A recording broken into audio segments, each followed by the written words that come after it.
Hello, I'm Dylan. And I'm Keon. And this is Trust Your Doctor, that podcast with a militarized church, because this week we watched The Time of Angels and Flesh and Stone. Written by Stephen Moffat. Directed by Adam Smith. And aired on April 24th and May 1st, 2010. I always thought that the episode title for the first episode was The Time of the Angels, just like, like Genesis of the Daleks. Yeah, well, I mean, it's not Rise that of the far Cybermen. off. Like, it's pretty similar. It's pretty similar, but it's just different enough to be really infuriating to remember. I mean, not really. Like, if you said Time of the Angels, then... You'd be wrong. But, like, everyone would know what you're talking about. I mean, yes, but you'd also be wrong. But, like, I don't know if I agree with that. Like, you'd still, like... you'd be wrong. I mean, you just would be officially, wrong. No, I don't agree with that, actually, at all. I mean, I think you'd be right. Like, officially, the official title isn't that, but, like... Yeah, that's how you would be wrong. I mean, they'd know what you were talking about, but only because you were close enough. Yeah, and that's, like... I don't think that makes you right, though. I guess that's just because I'm in physics, where if you quote close enough, quote, you're just wrong. I mean, you're not right, like, officially when you go by the official, title of the episode. Yeah. But, like, still, you're on the mark. And should this have been called Time of the Angels? Yes. Who knows? I don't know. In my opinion, yes. Gotta keep consistency. If there's one thing Doctor Who is good at, it's not keeping consistency at all. Anyway, let's talk production. Yeah, this was apparently the first story of this season to be made. Right. Because, like we said, much else for it other than that. We said in the 11th hour that they wanted to film one of the other stories first so they could give Matt Smith and Karen Gillan time to settle into their roles. I don't think you notice it, like, based on what you've seen so far. It doesn't seem out of place. No, I don't think you notice it. I think it's pretty difficult to notice, if you notice at all, basically. Yeah, I didn't notice it all until that idea didn't even cross my mind until I looked it up. Well, also, when Stephen Moffat was writing this, he was like, this is going to be my Aliens to Blink's Alien, which is why he ups the ante by dropping like millions of angels or thousands of angels or hundreds of angels or whatever instead of just one or four, which is why also there's like a military force that comes in trying to exterminate the angels. When you really listen to that metaphor, it actually really all starts to click into place, actually. Well, this is a lot more successful as a follow-up, I think, than Aliens was to Alien, honestly. I disagree. Like, when you think of the quality gap between Alien and Aliens and the quality gap between this and Blink... Well, I don't really think there's a quality gap between Alien and Aliens, which is why I disagree. Oh, I do. Yeah, I think it's a massive one. There's a giant chasm separating the two. Yeah, well, you also think Alien 3 is good, so... Yeah, which it is. Yeah, no, not Alien 3. Alien 3 is terrible. I think Alien Resurrection is good. Right, also terrible. And so I'm just going to call Stephen Moffat out for ripping a whole bunch of stuff off from Aliens, now that I know that metaphor, so I'm not going to get away this time, Stephen. The first scenes that were apparently filmed were filmed on the beach, which is the same beach they filmed the Bad Wolf Bay stuff on, I really? Read. Well... Yeah, there's barely any location work in this. Barely any set work in this. It's almost all location. Right, there's a lot of location work, and that turned out to be a problem because there was, like, really bad weather when they were filming on the beach, so they actually had to cut a whole scene from the beach, and then the episode ran short, so then Stephen Moffat wrote the scene where River pilots the TARDIS and the whole line about the brakes thing. That whole scene only exists because the weather was so inclement filming on the beach they couldn't film all the scenes that were planned there, so they had to pick up scenes to fill in the space. Yeah, other locations they filmed in were a cave and a forest, and the weather in the forest wasn't all that great either, apparently. Yeah, it rained a lot there too, apparently, but they got everything done somehow in the forest, although they wrote in a line for the Doctor about rain into the story. Also, Amy's bedroom was initially filmed in I think it was a vicarage, but then they recreated her bedroom on a set later on, and they repainted the walls a different color, so any of that location work is gone now. It's just the set they built.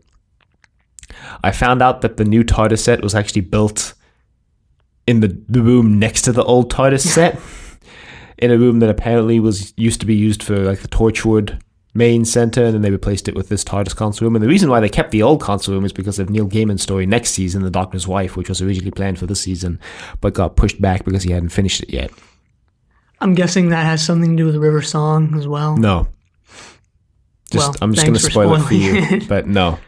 I actually wasn't guessing that. I was just sort of putting that idea out there. But I mean, just knowing that that was written by Neil Gaiman rather than Stephen Moffat was a pretty good indication that it didn't. Yeah, pretty much.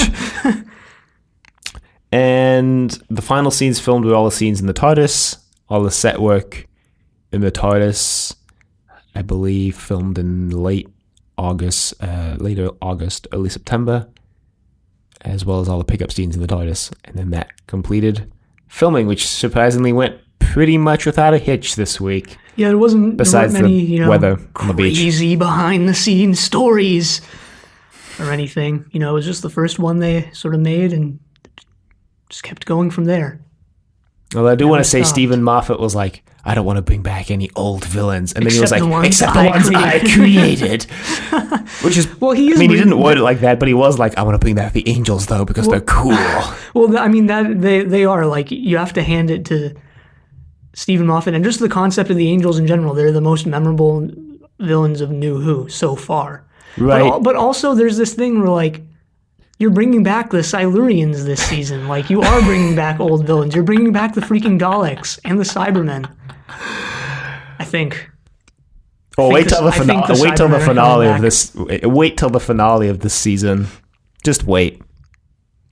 And the Ice Warriors, I think. And that entire statement falls apart like rather rapidly. I think he just made it when he was writing this story and didn't realize all the other nonsense he was going to be writing this season and throwing in there this season. I think it might have been like, I don't want to focus on old villains until maybe the end or something like that. I don't know. Right. Which is good. Like, the Angels are actually a good villain to bring back. I think they were, great in Blink, and I think they're good in this as well. Yeah, I think they're good in this. I think I do think that they're already suffering from bring them back too many times and they start to get less scary. I think they fall apart in episode 2, and we'll get there. Episode 1, the Angels were great, in my opinion, in this. Well, because episode 1, there was not episode 1 100 angels yet. Well, they're kind of... We'll get there. Episode 1 had strong horror vibes. Well, I think that was kind of the point. Didn't. Well, yeah, that episode 2 just kind of didn't. And I think that's episode everything on production. Episode 1 was kind of like actually. Alien, and episode 2 was kind of like Aliens. Except they're supposed to be taken together as the Aliens ripoff. Yeah, well... And Blink is supposed to be Alien. Yeah, well, I mean, just when you think about how horror-esque and kind of scary episode 1 is, and then the action of episode 2 kind of falls into place in that sense as well. I guess. I think episode 2 is supposed to be scary as well. Just really fails. I will applaud Stephen Moffat for finding some way to put a forest in a spaceship and make it make sense. Kind of reminded me of the Horns of Nimon, that portal to another planet or whatever it was. That wasn't Horns of Nimon, I think. I think so, yeah. I don't even remember what that was, actually. It was just like a virtual reality world. I don't remember, honestly, what it was. Well, it doesn't really matter at the end of the day. Yeah, I mean, at the end of the day, none of this really matters, right? Well, pack it in, boys. See you next week. We're watching Amy's Choice next week. No, just kidding. It's Vampires of Venice.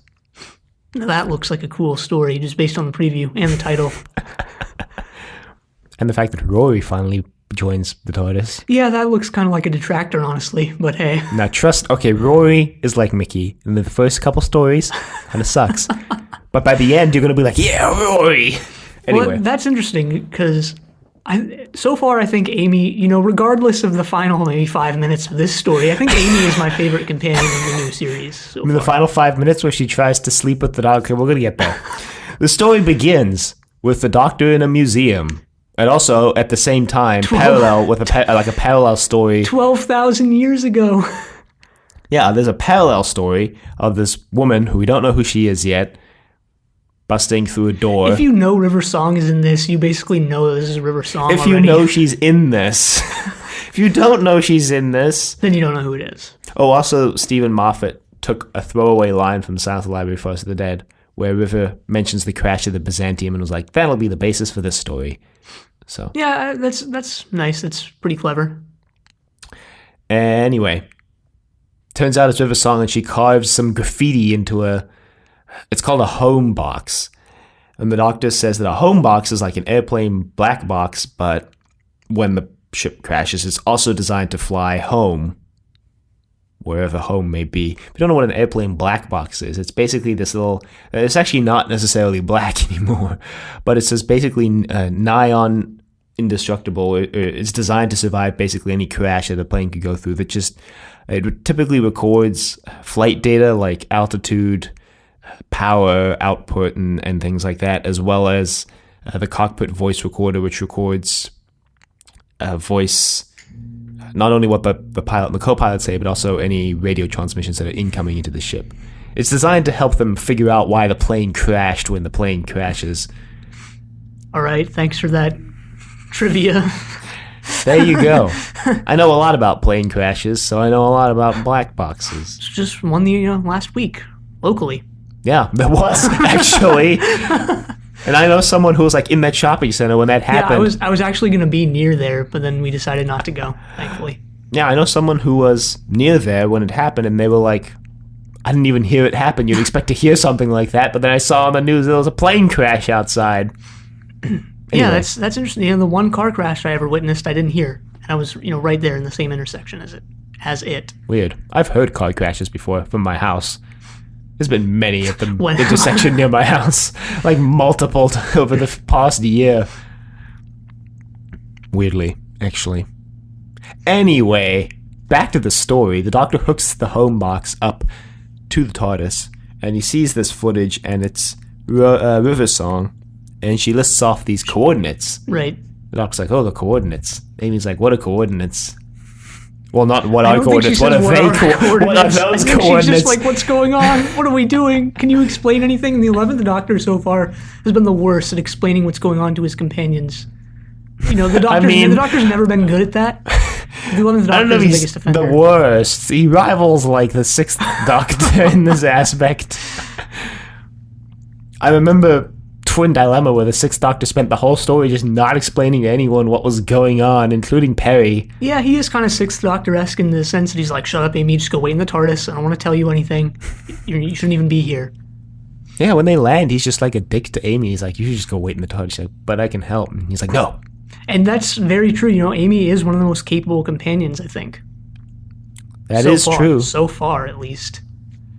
Just waiting for the inevitable drop-off of that just falls off a cliff. I mean, it's exactly like Rose. If Moffat has a God. let her go problem. Well, we're not there yet, thankfully. So the TARDIS materializes, and they catch River Song. She sort of Katarinas herself.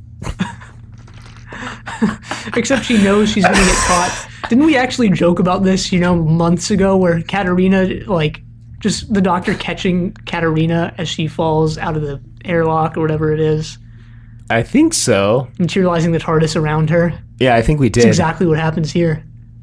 Weird. This isn't the first time this happens either, which is once again Stephen Moffat being the most obvious at ripping his own stories off.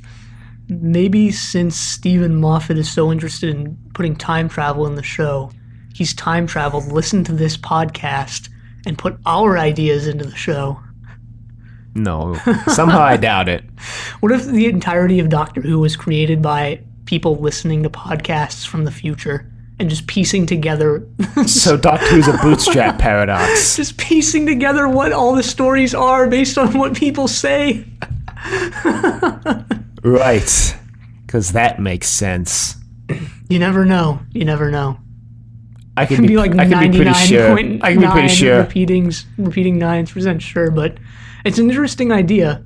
Would be a cool idea for a story. It was also kind of done in Blink in some ways, but Yeah. It was done more so in... it would be a good idea, honestly, for a comedy movie of a director or a movie production team just trying to create a movie based on time travel shenanigans that they just piece together from the future. Yeah, well, give it 5 years. Better patent that idea. Trademark. It's probably out there somewhere already, honestly. Anyway, she's like, follow that ship, so they follow it and they materialize on the planet, and River pilots the TARDIS, and it doesn't make the noise, and the Doctor's like, hey, it didn't make the noise, and River's like, It's not supposed to make the noise. Matt Smith imitates the noise. He does a pretty good job of it. It's actually pretty funny. And she's like, it's not supposed to make the noise. This is one of these weird, like, Stephen Moffat things that I always find not bad, but not good either. Just kind of, like, questionably included, where it's like he retcons some, like, major piece of Doctor Who history for no readily apparent reason. Like I say, not necessarily bad nor good. I mean, it's not really a retcon, because, like, we don't know what the noise is until now, and in some sense we still don't, because one, the stories are, like, so disconnected that who knows when they're going to just drop this idea, but also it's River just saying, like, yeah, that's the breaks. But it is kind of a retcon, because we've been shown that the TARDIS is supposed to make this noise because the Master's TARDIS makes the same noise. Maybe you didn't have the brakes on either. I mean, if you're going to trust what River says here, then, like, you kind of have to think that way. But again, like, I don't really care about any of this. So. I guess you have to think that way, but it just changes a piece of history, I guess. Not necessarily a retcon, because I suppose we never really know what the TARDIS is supposed to sound like. It kind of throws this dart in, like, the dartboard of history that you don't want that dart there. It's like the Doctor being like, I'm half human on my mother's side, and you're like, well, I mean, we've never had anything to contradict it, but do we really want to go this way?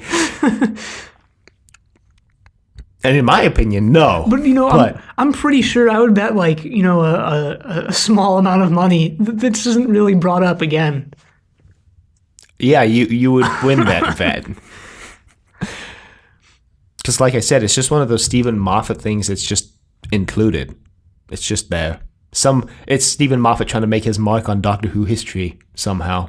He does this multiple times, in fact. Just getting away from this particular instance, I can already see that, and I can already see that. I already did see that in the stories that he wrote in the Russell T era. Mm-hmm. Is that, like, it feels as if, and I'm the first person who will tell you, like, when you actually sit down and look at the story and what it's doing behind the scenes and what the writer was thinking about don't necessarily matter. But at the same time, you can see that this is a guy who wants to leave a lasting impact on the show, and whose heart I think is in the right place. And also, like, Moffat's a good writer. I think his stories are pretty strong, especially during the Russell T era. Mm-hmm. So I feel as if that he's taking that idea overboard. Like, if he just wrote solid stories, that would leave a great mark on the show, because he's, a solid writer. But hey, whatever, we'll see where all this goes. Well, like I said, it's neither good nor bad, in my opinion. It's just there. There are a few that I think are bad, but there are a few that I think are good. But overall, I think it's just there. Anyway, River sort of explains what's going on here. Well, she doesn't yet, because actually the Doctor's like, well, the ship didn't land, it crashed. And River's like, wait, what? He's like, yep, come outside. There's this massive smoking pile of hunk of junk. And it's sort of on this, like, mountain, but it's also like a citadel type thing. Yeah. / museum. Yes. It's complicated. It's complicated, but it's at this, like, intersection between, I think, like, two different biomes. It's kind of like the intersection of the beach and the mountain biome. Well, I think this thing was built, right? I mean, I think there were cliff faces already there, but it was definitely built out into something, either a museum or, like, it crashed into the cave center. It crashed into a building that was built there already, is the thing. So there's a spaceship that's, like, lodged in this massive, like, weird citadel thing. Yeah, and it looks as if, just the way that purely based on looks, it looks as if they just carved this, like, citadel thing out of the mountain itself. Yeah. And so they go outside, and River calls in her backup, I guess, which is the crew. The she always has a crew, and I'm guessing it's going to be a different crew every time. She calls in her crew. The Doctor accidentally lets it slip that she'll be a professor in the future, because this is when it starts to get very confusing. Well, actually, I don't think it's confusing. We're not confusing yet, because right now everything is actually rather linear. We're seeing River in reverse order, and we're seeing the Doctor in regular order. That will not always be the case, and I'm not going to say anything more on that. Okay, yeah, that is going to get complicated then. You should just go and Google River Song Timeline. There was this artist, Will Brooks, who made a rather, I think he put it in the easiest to digest visual form, and even still, it's just a mess. All right. I mean, I honestly don't care about, like, the timeline of all of this. So this is before Silence in the Library, Forest of the Dead for her, because obviously she dies there. And this is after that for the Doctor. So he actually lets slip that in the future, River is going to be a professor, because she was a professor in that story. And she's like, oops, spoilers. Then she calls in the church, which is, this isn't the final time we're going to see the church. The church is a big recurring thing in the 11th Doctor's era. Specifically because of River's song. Which is interesting because they're not like that great of an idea. They're this is in the year like 5000 or something like that, and they're a militarized version of the church. Well, what's interesting is that we don't always see the church in the year like 5000, so we don't actually always see this militarized version of the church. I mean, we'll get like a timeline of them, I guess, but still, was it that like strong of a team? Well, so I think the idea behind this is it's a church hunting angels. Yeah, I mean, that's what it is, but like even that is like... Yeah. But Stephen Moffat being like, haha, I'm clever. I mean, it is. And it is clever, I think, in my opinion. I think it is. It's that clever. Like, clever. What's clever about it? Well, I mean, I think it's just trying to say a lot of things about the church and... what the church is. We don't really know too much about them yet. No, but I mean, it's saying a lot of things about like the church now, how it's I didn't go not into militarized, but we'll talk about that later. So there's an angel. Well, so they have this footage of the angel in the cargo hold of the ship, and this is when they introduce the first of a few things that make Blink a little questionable, because they're like, there's this book that's supposedly a definitive history of the angels. The Doctor's like, oh, cool, let me skim through it and read it. It looks really short, by the way. Well, the Doctor's like, this is short. Well, yeah, probably because, does he say that? Do they actually bring it up? He mentions that there's like not a lot here. Yeah, I mean, I guess like people don't know that much about them. Even in the year 5000. And the first thing is the image of an angel becomes an angel. Like whatever holds the image of an angel is an angel itself. Yeah, except they kind of... I guess whether that's a recording or a picture or anything. They kind of change it a little bit from that direct wording, because the Doctor mentions the angel in the kind of like, they have this mobile command center, is like a projection of the angel who was in the cargo hold. It's like it's linked to that angel. So here's the thing. Here's where they set this all up. They have this... footage on, they have this room, and there's this footage of an angel on loop. It's a 4-second loop. And when the Doctor and River go out to discuss all of this stuff, Amy stays behind, and the angel starts moving as it would move, like if it were just there in the room, right? When she looks away, it moves, and when she looks at the recording, it doesn't. She's like, well, that's kind of weird, it's just a recording. How can that be possible? And what I thought was going to happen, and honestly, I like where this story went, and we'll talk more about like the whole image of an angel thing probably in just a second. But what I thought would have been cool, and what I thought was going to happen, I wrote this down in my notes. I wrote, maybe it's a video of the recording being on loop for 4 seconds, and it's like syncing up with her looking at it just coincidentally. And then my next note is, or not. Yeah, no. Because that could have been cool, because of the whole like horror vibe here. You know how in the beginning of horror movies there are always these fake out scares, right? That could have been like the fake out scare of this episode. You think like this angel is coming for Amy outside of it's coming out of the recording, but then no, it's just a video of this recording or something like that. Mm-hmm. But it's not. But I really like this scene. This is probably my favorite scene in the episode. It's a good scene, and it has a clever resolution where Amy is like, well, it loops. So in that moment that it loops, it's not an angel anymore. So she flips off the video recording in the moment that it loops. Because the Doctor and River can't get in, because the whole box, I guess, is an angel now. It's deadlocked. Yeah. So Amy switches it off, and they're like, well. And also, apparently in the notebook, it's like, don't look at the angel's eyes, which is another thing that's like, didn't they look at their eyes in Blink? It didn't appear in Blink, but like, who knows what happened in Blink. Whatever.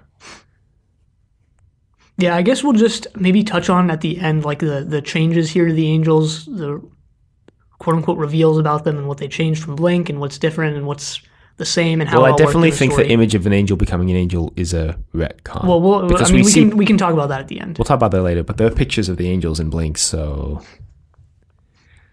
Anyway. So they need to go into the catacombs. Yeah, because apparently the church is hunting down this angel, and I was a little unclear about exactly why they were looking for the angel.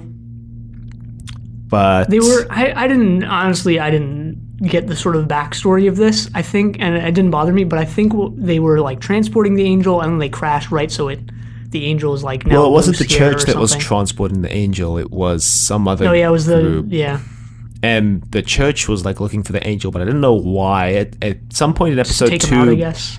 I'm what's guessing his more, name? but I'm guessing more about this will be revealed. Octavian. Octavian was like, "Oh, we're here to hunt down the angel." Yeah, I'm guessing, but I'm guessing more about this will be revealed and what the church's like motives are and what their relationship to the angels is later on. And No idea yet, though. they're like, "We're gonna go in to the catacombs because they got to get into the ship, and the way into the ship is through the catacombs because they're like escape hatches They go in underneath and the there's ship." dozens or even hundreds of statues all around. They're like, "Oh, great." Well, so they don't realize it yet because they're like, "Oh, statues." And they go. Yeah, but they do say like, "Oh man, we're not going to know which ones are angels and which ones aren't." And then Octavian like tried some of his dudes. He's like, "Do those look like angels to you?" The doctor mentions that the alpha metaxans or whatever had 2 heads, and then River's like, "Wait a minute, did you say 2 heads?" And he's like, "Yeah, 2 heads." And then she's like, This is after some creepy stuff with Amy and "Well, because Amy's River. got something in her eye." Right, and I was like, I'm sure it's not going to come back to bite you. You're just saying, like, it's nothing, I'm fine. She also has some dialogue with River about, she speculates that River is the doctor's wife from in the future. And she just goes, "Well, I'm not going to say you're right, but I'm not going to say you're wrong either. Just going to say Not you're going to really say clever." anything other than this. And, Amy is Amy's cool in this moment. She's cooler later on in this episode, but she's a very, proactive companion. Right. Doesn't sort of take a back seat to the doctor or anyone really, like, I don't know, What, Martha? Martha, I guess, or a lot of the classic companions as well. But yeah, the doctor says they had 2 heads. River's like, "Then why do all the statues have 1 head?" And he's like, And it turns out it's because they're all angels. Surprise! They only look half destroyed because they're starved. "Yeah, they're dying apparently, but now there's this radiation source, and they're just feeding off all the radiation." Right. So these angels move a lot more slowly than the ones we're used to because they're until later. dying. Well, yeah, until they start becoming proper angels, or like not emaciated angels, I guess. But They it turns snap out a couple all necks. the statues are angels. Yep, they kill a couple of the church guys. And the doctor says this is weird. This scene doesn't quite land. I feel like at this point, because you don't really know exactly how the angels work, because in Blink we get a very poor description about how they just send people back in time, and they feed off of like potential energy. We get a little more explanation about that later, but in this story, the doctor's like, "Why are they snapping necks? They're like supposed to be sending you back in time and feeding off energy, but instead they're like just killing you, and that's weird."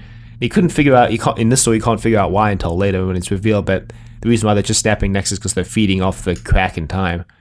They don't need to feed off everybody in this story. Yeah, but the thing here is also done that was sort of done in Silence in the Library and Forest of the Dead as well, with the people who were killed by the angels talking from beyond the grave. Yeah, as soon as that appeared, I was like, "Steven, you not have any original ideas, Steven?" Because the ideas are original. Vashta Narada like did the exact same thing where they like killed someone, then talked through Well, that person's voice. Pretty much no ideas are original. No, Just in general. but I mean, remember back to the Russell T era, how many times did we say, "Oh, Russell T took this directly from a previous story he wrote"? Maybe 3 or 4. And we're already like 4 episodes into the Stephen Moffat era, and we're like, man, Stephen's taken a lot from his previous stories. Yeah, and like I mentioned, every other episode, writers just have things that they continually go back to, and how they differentiate that is, different from person to person. It's just Stephen really Moffat obvious, I feel like. Doesn't differentiate the idea very much. Yeah, He doesn't which makes give it it a obvious. He doesn't give it a new coat of paint very much. He doesn't give his themes a new coat of paint very much. Actually, I don't want to phrase it like that because I don't want to say they're his ideas or his themes. He doesn't give the ideas or themes that he works with a new coat of paint very much, and I'm totally okay with that. Yeah. I think whether you're okay with it or not, it should be pointed out. My opinion. Sure, I mean it's a reference to Yeah. or it connects these two stories in whatever way. Yeah. I feel like maybe the reason why it's obvious in this case is because that other story also featured with a song, so it was like. I think it still would be obvious whether or not Probably. it did. So they're running away from these angels, and one of them is talking to to the doctor through the voice of which I don't remember one his name. was It was it? Bob. It was Bob. Doctor's like, "What's your name?" And he's like, "Bob." They all have sacred names. I don't know what that means yet, but Neither do I. but actually. his sacred name is Bob. I guess it's just, if you like Catholics have 5 names or whatever, and it's just one of those types of things. Yeah, and his is Bob. The Time Lords gave him 3 names, and only Bob is left. So they make it to this room right underneath the spaceship, and now the mission has changed from exterminating all the angels to get the hell out of there, because the Doctor realizes that this wasn't actually the crash. Kind of like Aliens, actually. Yeah, like I'm saying. Ripping stuff from Aliens. Anyway, the Doctor says that, he says that the reason why the Byzantium crashed is not because it just crashed because they realized at this point that it was sabotage, but because it was a rescue mission for all these other angels. The intent was to crash and... Right, this one angel wanted to rescue all of its dying brethren, I guess. Right. And that's what's going on. They're caught in the middle of it. The angels can't really die, I guess, unless you starve them. So that makes you really wonder why the angels haven't just taken over the universe at this point. Well, here's a question we asked, or I asked at least in Blink, is we sort of wondered, how do the angels reproduce? How did they even come about? And that's in some capacity answered in this story. Kind of. And that's later on. I wrote it down somewhere. I don't even remember what it was. Probably because Amy's becoming an angel. Turns out they turn other people into angels, which is directly lifted from the Cybermen. And it's also, whatever holds the image of an angel becomes an angel. That probably has something also to do with it. So it really makes you wonder now why the angels haven't just taken over the universe. They seem pretty overpowered at this point, actually. Or why they haven't, even unintentionally just like, oops, looked at an angel, guess I'm becoming one now. Something like that. Or, who knows? Who knows? The angels are a big mystery, and I think that's a good thing. So far. I mean, I guess, but really, why haven't they taken over the universe? Amy looks at the angel's eyes when it's in its stone statue form, and we know there are at least 4 angels on Earth that somehow haven't just reproduced into the whole population of the Earth becoming angels. Yeah, I mean, I don't think we know the full extent of what this is. We're slowly getting more information about the angels. And some of that's going to be revealed later on. Some of it's revealed here and contradicts what we... And some of it is revealed later on is going to contradict this story, and it's going to be a great big mess, and it's going to be like, wow, what are the angels anymore? I think that's a good thing, actually, but we'll have to get there. We'll have to see how it's done. Remember, consequences can be undone if you do it well. Quoting you. Yeah, and I still agree with that, and in fact, I'm going a step further now, and I'm saying that, just worrying about that doesn't even matter.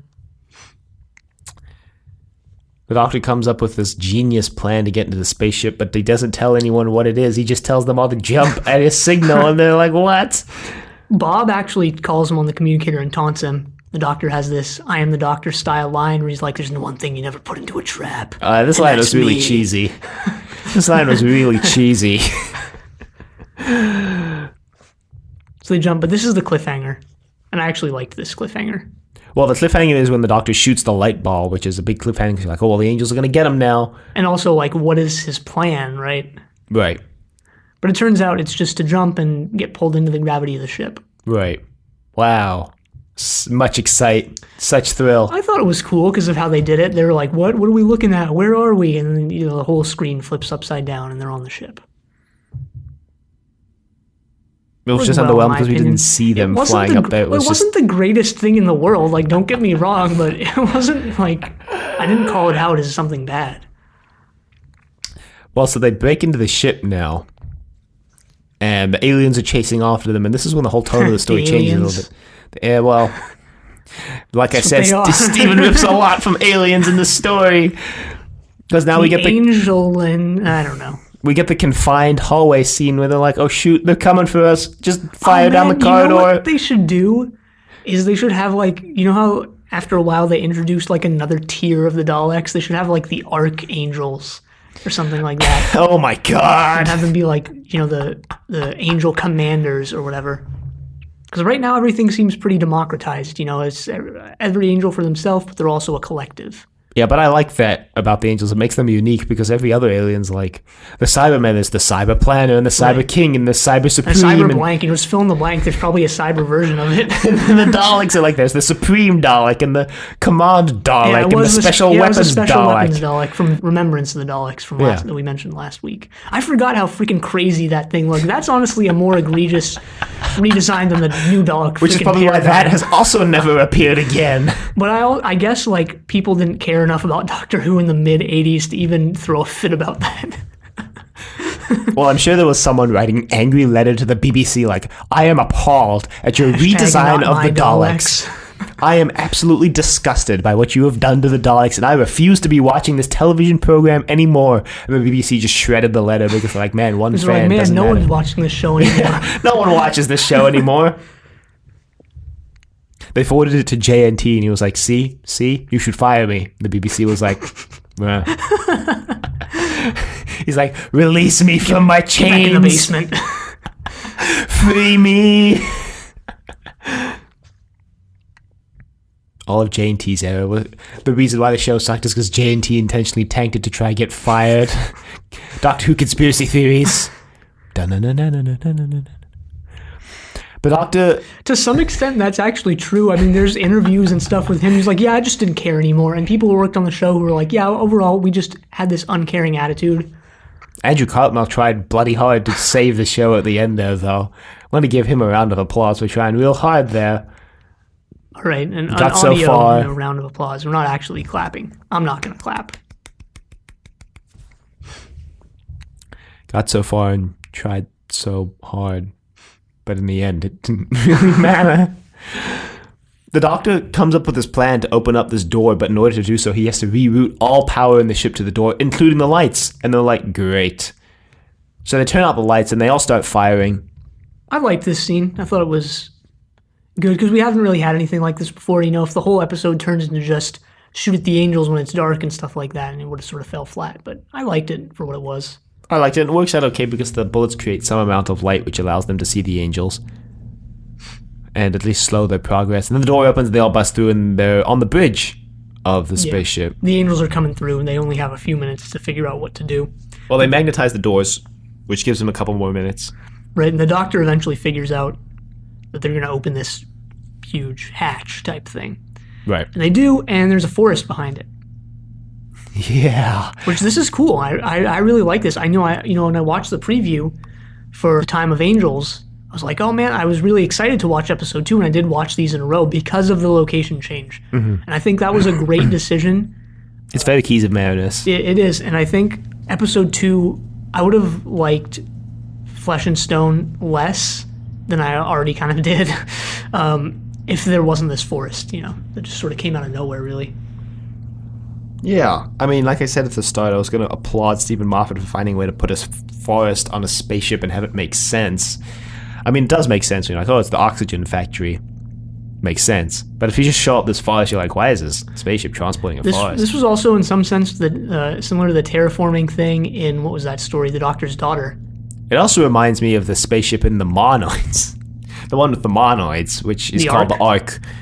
Yeah, that one didn't really have a forest. It had like that statue room. Yeah, which had like a whole lot of plants and flowers, and it was like on a spaceship. And I don't remember that actually.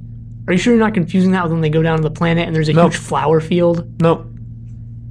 I don't remember that, but whatever. Now, the Ark is one of those stories we should have brought up in our re-recorded Daleks episode, where it shows like the consequences of the Doctor's actions and like actually deals with what the Doctor does. Effing things up for the first time. Yeah. Instead we mentioned... I mean, you can have an entire spin-off about like all the ramifications of the societies that have been ruined on Doctor Who. Well, Stephen Moffat even touches on that later on with River talking with the Doctor, and she's like, some worlds derive their word for healer from your name, the Doctor, like Earth, the name Doctor comes from you because you're healer, but then they're like, but in some languages, Doctor means bringer of war. We already got that, but there's also been this underlying thing, this thing running throughout this entire story of River having secrets that she doesn't want to tell the Doctor. Right. And Octavian knows what they are. And we find out at some point in the story that River was released from prison.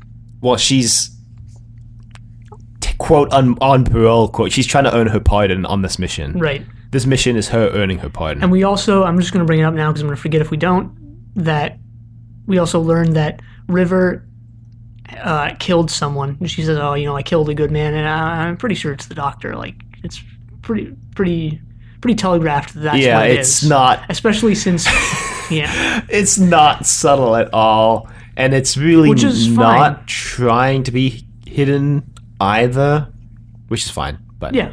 I mean, you don't know how all this is going to play out, right? So I'm looking forward to it. That's a plot thread that doesn't get picked up till much later. It's actually really fun rewatching all the River stuff, knowing what comes. Because the first time I watched through all of this, I just watched it in order, and I was like, man, this River Song character is really confusing. But watching it when you actually know her entire arc on the show makes it a lot more interesting, in my opinion. Yeah, I mean... Makes it a lot more difficult for me not to just blurt it all out and spoil the whole damn thing for you, but... Anyway, I think when you complete River's arc, you'll be like, man, I want to go back and rewatch some of her stories. Anyway. Yeah, well, I've barely rewatched anything for this podcast. Yeah, you still got to rewatch Pyramids of Mars. Yep. So, they go into the forest. Amy's been counting down, and I love this countdown. Before they go into the forest, pause, we should talk about the crack. Because the crack appears before they go into the forest. So the doctor's like, I'm missing something. What am I missing? And he turns around this massive crack on the wall. And Amy doesn't see it because her eyes are closed. Because they're like, you need to close your eyes. Well, actually... This is actually a little weird because she does see the crack now. I'm sorry. She closes her eyes after this. But then later on when she sees the crack, she's like, why is the crack following me? Which is... It's just weird to me how she doesn't have that breakdown now the first time she sees the crack in this episode. But she does later when she sees the crack later on. Yeah, I mean, that's something to me. It's just whatever, but also it's, the light is engulfing the area. The angels are running away, and she notices that, and she is sort of self-centered as the doctor points out at the end, right? It's all about you, and she's like, oh, why is it following me? And I think that the me part is important there, and it's not following us, it's not following the doctor, it's following me. I was just thinking about the resolution to this whole overarching plot line. I have a couple things I want to say on that, actually, when we get there. In 6 weeks? Yeah. Well, just because you're bringing up this whole thing where Amy's like, why is it following me? I was just thinking, Stephen Moffat does a Stephen Moffat thing with that later on that I'm not going to say because it's going to spoil I don't know what that means, but okay. But he looks at the crack and he scans it and he's like, wow, that's very bad. That's really bad. That's, terrible. It's very not good, I think is the exact line. I don't know why I remember that line. Because it's awkward and not the usual way you'd say that. You usually just say, this is very bad, but he says it's very not good. Yeah, it's one of those mini instances of the doc. Look how quirky the doctor is. Ha ha, he says it this way, but you wouldn't say it that way. But then they escape into the forest. And throughout all of this, Amy has been counting down. She doesn't realize that she's counting down. And I loved this until they started stinging it. I think this would have been much more scary and effective if it was just interspliced inner dialogue and it's just something you have to notice rather than sting da-na every single time or whatever this freaking sound effect was. There was a sound effect? I didn't notice any sound effect. It wasn't for all of the numbers, but it was for some of them. I didn't notice any sound effect. It was a classic horror sting where something happens in the background and there's a sound effect accompanying it. Interesting. It's only for some of them. They escape into the forest and the doctor's like, this is weird. This is weird. And then he realizes, anything that has the image of an angel becomes an angel. Well, the trees are also... They've got wires in them. They have wires in them. Which I don't think actually really matters in the long run of the story. Well, the doctor just says that they pump in starlight from outside. And then they pump out the oxygen from the trees. Yeah, so they're hardwired into the ship in some way. But Amy has an angel in her eye. This is another new power for the angels, which we'll probably touch on at the end. Which is linked to the other one. Yeah, it is. We'll touch on all of this at the end, I think. But she's turning into an angel. Oh no, but if she closes her eyes, then... Apparently closing her eyes means that the angel stops taking over, which is weird because it's not like your eye stops existing when you close them. Well, there's also stuff going on here, and I didn't even think too much about this, about how the angels derive power, where it comes from, and how this like kind of flips that on its head. Like, you know, Well, yeah, it's a Stephen Moffat inversion thing. The angels, he builds them up like, oh, if you blink, then you die. Yeah, if you blink, they can move. Whereas this, the angel that gets in your eye is like, you have to do the opposite. If you open your eyes, you die. You have to keep your eyes closed. Which, in a way, once again, makes you really wonder why the angels haven't conquered the whole universe, because if they get in your eye, then there's no way that you can either escape the angels that are coming for you, because you've got to keep your eyes closed to escape the one inside your head, or you open your eyes to look at the ones that are coming for you, and then you get turned into an angel. yeah, well, you know, whatever. I mean, it's just a sort of hypothetical thing, right? So, But like I said, it's one of those inversions again, where Sure. he takes what he's set up, and then he goes, but what if we do it in reverse? yeah, it's cool. It's a cool idea. I liked it overall. We skipped the entire scene with Amy thinking her arm is made of stone. Oh, right. That was in episode 1. Yep. Time. Which The Time of Angels. Yeah. Amy thinks her arm is made of stone. The doctor's like, nope, it's not. And he like bites her hand or something. Yeah. And she's like, Takes what a the big hell? chunk out of it. No, I'm just kidding. Doctor's a cannibal now. So much for being a vegetarian. Well, no, he wouldn't be a cannibal because she's a human. Oh, that's true, actually. But so much for being vegetarian. Remember that one time the Sixth Doctor was like, I'm going vegetarian, and then he like immediately never brought that up again? Well, the doctor did eat fish sticks, you know, earlier on. Yeah. Fish fingers, sorry. Fish sticks. Have you That South Park episode. made your custard yet? No, I'm going to do it today. Right, I am, yeah. I mean, I only got Right. it a couple days ago. right. Yeah. So, as they're in this forest, the Doctor goes with Octavian and River. He's like, oh, we're going to find a way out of this forest. Amy, you stay here with these guys, Pedro and... All these Pedro's the only one I guys remember. with names who all die pretty soon. Well, I guess they don't technically die, but they walk into the crack and just get erased from existence. That's pretty harsh as well. They basically never existed, and as soon as this is introduced, this is basically explicitly what happened to Amy's parents. Because Amy's like, I don't have parents. It's because she had a crack in her bedroom that spoilers. erased them from time. Spoiler alert. This isn't really a spoiler because they never actually explicitly state this, but it's pretty much what happened. Yeah, I didn't get that from this episode. Probably would have by the end of the season, but hey, Yeah, you would have because of what happens in the finale. the Silurian two-parter. Wow. Glad that's a two-parter. Or bring back the Silurians Well, with a bang. We'll see if Because you're they went out with a bang. We'll still see if you're glad it was a two-parter when we watch it. Anyway, the Doctor, River, and Octavian Yeah. are going over to some other The area. wall, the door.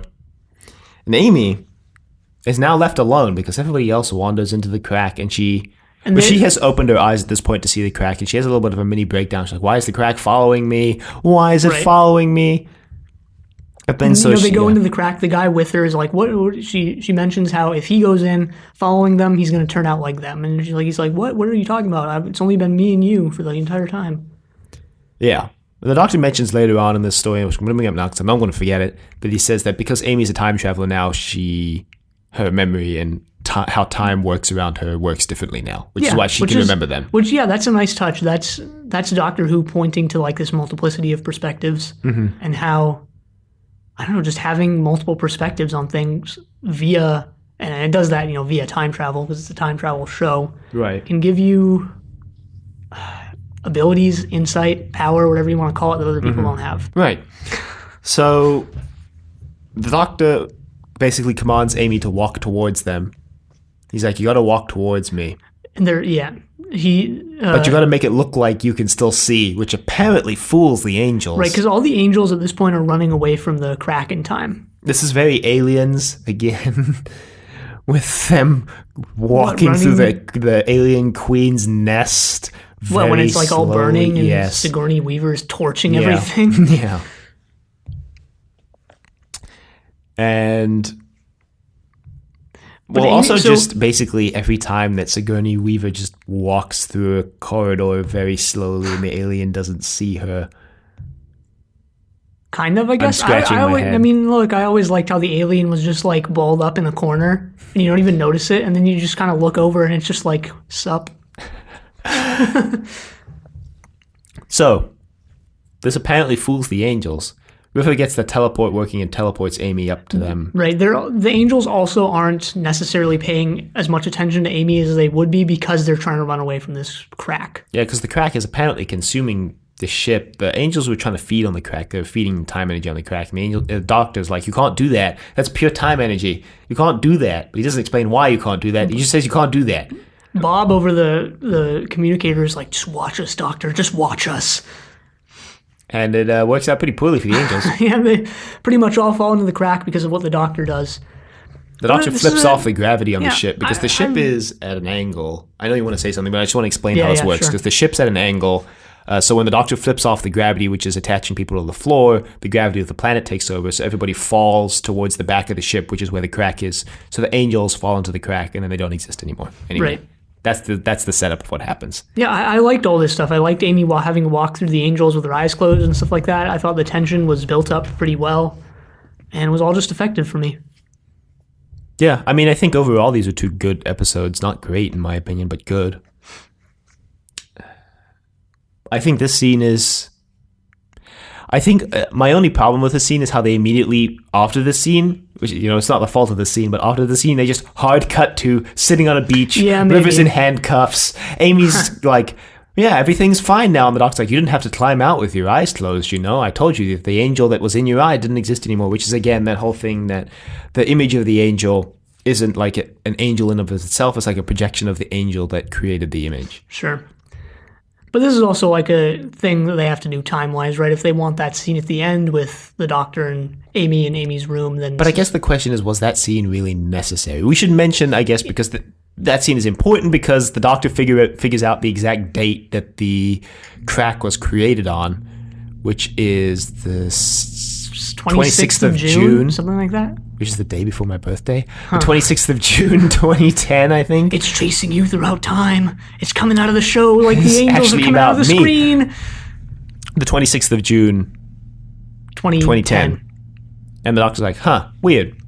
And that's the date they go back to at the end. But I think this scene does need to be in this story, and we'll touch on that like after we explain what the scene is. Oh, production thing I forgot to mention, which actually makes more sense to mention now, I guess. They specifically chose that date because they wanted to coincide it with when the finale would air for this season. Oh, that's pretty cool. Yeah, and they actually filmed a couple different dates because they weren't sure if the episodes would get pushed around or not, so they filmed a couple different dates. And then used the 26th of June, which I think actually correlates pretty closely to when the finale of the season airs. Yeah, it's cool. There's a thing on the beaches when they explain like how Amy's time travel experience is what allowed her to look in the crack. And there's actually a line from it. And I just brought it up because I want to mention this line. The Doctor says, "Changes the way you see things forever. Good, isn't it?" Is it good? He frames it. He's like, "Yeah, that's good, right?" That's what he says. I guess the question is it really good though? Yeah. But this also explains why Amy, or at least partially to the Doctor, explains why Amy doesn't remember the Daleks invading, because he's like, time can be unwritten as well as rewritten.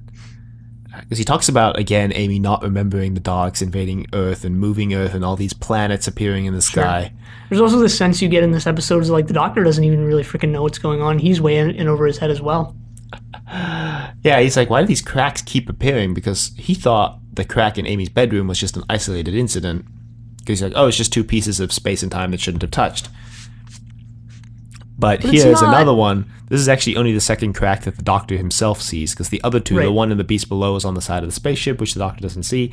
And the other one, if he just looked around the TARDIS, he would have seen it, but he didn't. Well, he parked the TARDIS against that wall, so it wouldn't have been feasible, I think. Could have slid through which is a victory of the dogs. Yeah. Then we get the scene where Amy's like, it's the night before my wedding night and I want to cheat on my future husband. And this just really makes you really feel for Rory. No matter, the personality of Rory, at this point, it really makes you feel for him because it makes you realize he's getting married to someone who's willing to cheat on him before they're even married. Oh, I didn't think so. I didn't give a crap about Rory in this scene at all. This called into question like Amy for me, but I didn't care about Rory. Well, of course, it calls into question like Amy's whole personality, I want to say, but that's not really the word I'm looking for. Like her whole, I think of the word in a second. Question, but like, her integrity is integrity, called into that's the word I'm question. looking for. Sure. Because she is, This is in line with how she's been established already. You know, she's like a very proactive companion. And She is a kissogram. She's proactive here, maybe in a way that she shouldn't be. the way that the doctor definitely thinks she shouldn't be. The doctor's like, no, this is not okay. The doctor also realizes that he sees the clock and it's midnight on June 26th, and he's like, oh shoot, gotta get out of here. Well, it's like 11:59 on the 25th, and he's like, okay, Amy, we've got to sort you out. And she's like, yeah, you do. And he's like, no, not like that. And he shoves her into the TARDIS, and then the clock ticks over to midnight on the 26th. And apparently, the production errors section of the wiki says that it actually ticks from 11:59 a.m. on the 25th to 12 p.m. on the 26th. So whatever, like who cares? They dematerialize. I still think Amy so far is the best companion of the new show, despite the romance that is obviously happening. She's pretty good. I think Stephen Moffat is actually writes surprisingly good companions, and I only say surprisingly because, I wouldn't ever say that there was a person that he wrote before I was like, man, I really want them to be a companion. And also because just the track record on the show with writing companions has been, shall we say, subpar at best. At least, except for, I wouldn't call it subpar few. at best. I would call it subpar at norm. Turlo, being like an exception. Donna being an exception.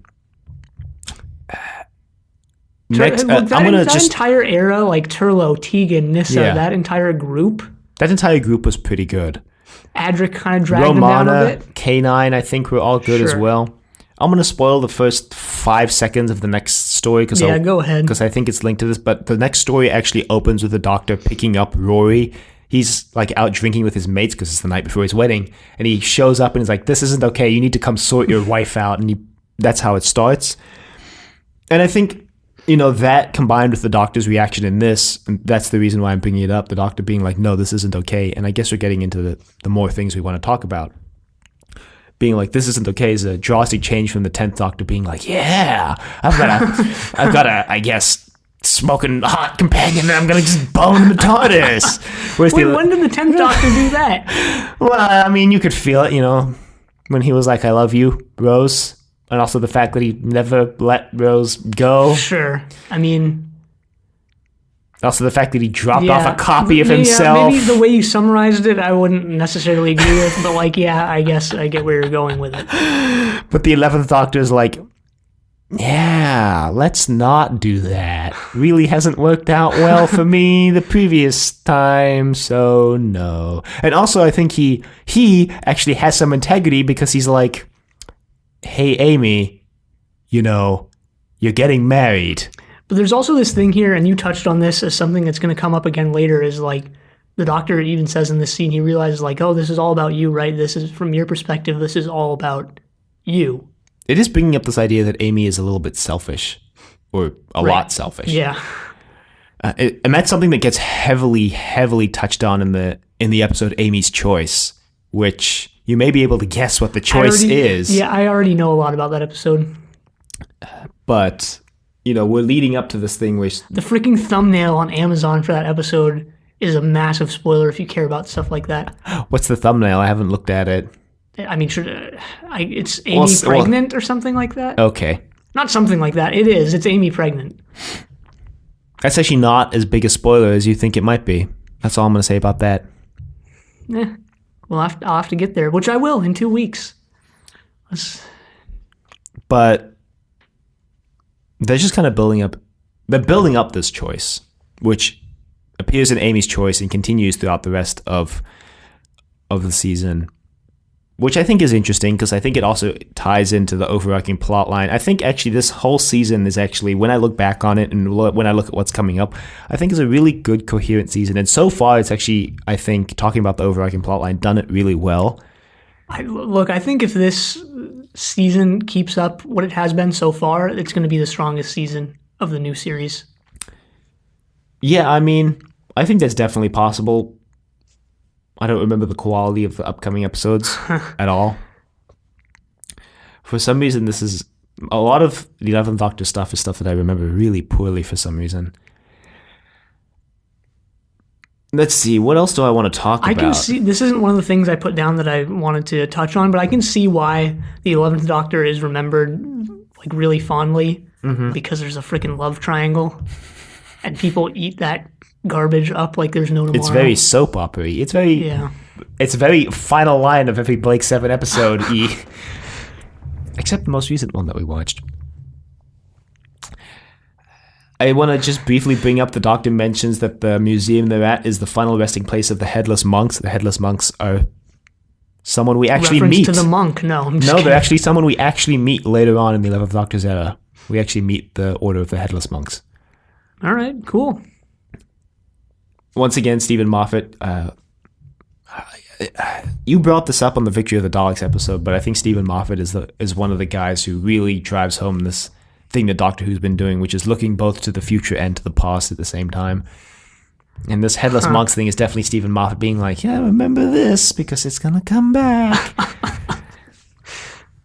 But then like bringing back River Songs, like connecting it back to this previous episode that's already aired. I mean, River Song as a character in general is just her interactions with the Doctor is just thematically about this, right? There's one guy going through time in his own way, and someone else coming back in the other direction, intersecting at these different points. Yeah, there's something interesting I think going on here that I wanted to touch on, which is that a lot of the stuff, this doesn't feel like a season, it could be a season finale, this story, but there's little moments in here that feel like, they feel season finale-ish, right? Like the Doctor, or like, they feel like something that would come later on, almost close to a finale, rather than the middle of a season. The Doctor learning that Amy is going to get married and having a problem with that. And, you know, what she does as well. And there was something else too, and I forgot what it was. Just all the hints. The finding out what the crack in time is, at least in a larger capacity than we've known so far, rather than like dropping that near the end of the season. You know, we're learning things here. Things are happening here. And they're happening fast, right? This is what episodes 5 and 6 or 4 and 5 of the season. 4 and 5. 4 and 5, and these things are here. And that's really interesting to me. You know, things are happening quick. The pace of the show has definitely sped up quite a bit, and I think that's due down to a couple factors. One of them being the fact that the 11th Doctor is really manic compared to, I think, the previous Doctors. He's just very fidgety and likes to move a lot. It also, I think, comes down to Stephen Moffat accelerating or making his overarching plot lines a little more complicated than Russell T did, which I think in a way necessitates dropping more information throughout the season. Yeah, I mean, that's what I expected. You know, this is going to be a little more complicated. So we get like this sort of mid-season reveal almost, where like you think about Bad Wolf, that was just dropped in episodes and then there was a big end-of-season reveal. This feels like almost a mid-season reveal, and then we're going to get, you know, a few more hints, and then we're going to get the end-of-season thing, the finale. Right. I don't really have much to say on that besides that. I can't say anything because I don't know how it all wraps up. I don't want to spoil anything, so I'm not really gonna. Sure. Do we want to touch on the Angels any more than we already have? Not really. I think we talked a lot about what we wanted to talk about. I don't actually have anything else to say about it except that I'm trying to remember all the other times they appear because I'm trying to remember how much more is actually revealed about them. Well, I mean, like in terms of what we got in Blink, which wasn't very much. Right. And then what we get here, which is a little more, they have a few more powers. Some of those powers contradict what we learned. Some of them are additive to what we learned in Blink, that is. And I can see why that bothers some people. You know, I always see people, you know, just on Twitter or just online saying like, Twitter is online, so you know, just in general, I always see people saying like, "Oh yeah, the Angels were really cool," and then they just effed it all up. And maybe that's true. I just want to see where they go from here. I don't want to make any decisions yet. Well, just wait till their final, until now, appearance, and then make your judgment. That's what I would do. Anyway, if you would like to email us, you can reach us at thedoctor@decorativevegetable.com. Questions, comments, concerns, angry rants, love letters, your thoughts on the Weeping Angels and what they've done to them in the story. You can find us on YouTube at Decorative Vegetable. You can find us on Apple Podcasts and Google Play at Trust Your Doctor. Be sure to leave a rating if you like the show. Check us out on Facebook, Trust Your Doctor. Like us on Facebook. Also check us out on Twitter at TYD Podcast and follow us on Twitter. And next time we're watching Vampires in Venice. But until then, the end.